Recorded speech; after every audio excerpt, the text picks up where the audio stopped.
Let's now put the focus on Germany. The number of new coronavirus cases in Germany stands at a 3-week low as of now. And the country has started gradually lifting pandemic-related lockdown measures. Earlier, we spoke to Isha Bhatia, a news editor from Deutsche Welle from the city of Bonn. She gives us some perspective on Germany's approach. Listen in. If you can begin by explaining to us how Germany is strategizing the easing of lockdown measures in the country. The German Chancellor Angela Merkel has already warned that being too hasty in easing the restrictions may prompt a second wave. Right. Angela Merkel has been very clear about this right since the beginning. She's been very honest with her public. In the beginning, she had said that around 60 to 70% of the population will get infected, which was quite a big thing for a world leader to say. And many had even accused her of creating panic among people at that time. But we saw that, yes, the exponential increase was indeed in such a way and happened in other countries, in Italy, in Spain. So now she has said that, yes, it's been about a month and we need to ease the restrictions. But at the same time, people need to take it very seriously. And yesterday, day before yesterday, Merkel looked extremely upset with her ministers, with the way people are discussing that when is the so-called lockdown going to be completely over, because officially there has not been any lockdown in Germany. We're only talking about restrictions. People were told that we trust you and these are the measures that you should follow, that stay away from each other, at least 1.5 meters of gap, 2 is better. So people could go out, they could go out for walks, they are not locked in their houses as such. But if you see yesterday, today, I've been out today for a while and I realized that because the weather's so good, people really want to come out now.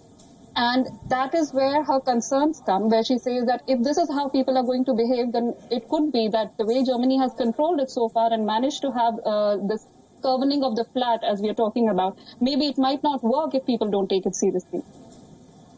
Right, Isha, the other big headline from Germany today has been, of course, about the trials for a possible COVID-19 vaccine. If you can get us the latest on that front, how soon do we expect the human trials to begin and any timeline that has been laid out as of now? It's not on paper. Again, Merkel has been very clear on this. She's not giving any false hope to people.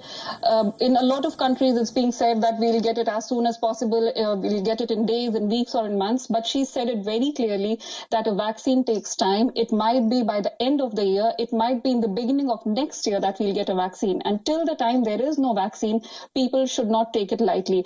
And I'd like to draw your attention to some figures that she gave, which is very interesting. She said that in the beginning, each person was infecting 5 to 7 other people. So there was this exponential growth. Right now, it is 1. So one person is infecting only one more person, which is fair enough. That is how you have this flat graph. But if this increases to 1.1, then by January, the hospitals would be taxed. There would be too many people to handle. If it goes to 1.2, then by October, the hospitals would be taxed. And if it is 1.3, then it would be as soon as June, which is actually not too far away. And you see, the number is just too small. She's not even talking about 2 or 3. If it goes from 1 to 1.3, then by June, the situation could completely change in Germany. And speaking about the figures that have been providing a glimmer of hope over the last few days, Isha, a lot of that has been attributed to how Germany prioritizes spending on the public health sector and has been pushing in that direction for quite some time now. Well, yes, I would say that Germany has been in quite a luxurious situation in that way because it has a good number of hospitals. But, well, yes, if you compare it with the rest of the world, the number of hospitals is quite high. But if you talk about a pandemic, dealing with a pandemic, then I would not say that that the number is too good. But that is where you have to give credit to the way the country made its strategy. Now, Germany has like 4.3 doctors per 1,000 people. If I compare it to India, it's 0.8. So, of course, in comparison to India, it's much more. But for containing a pandemic, as I said, it's much less.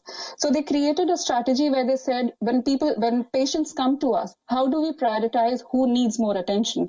And that strategy worked.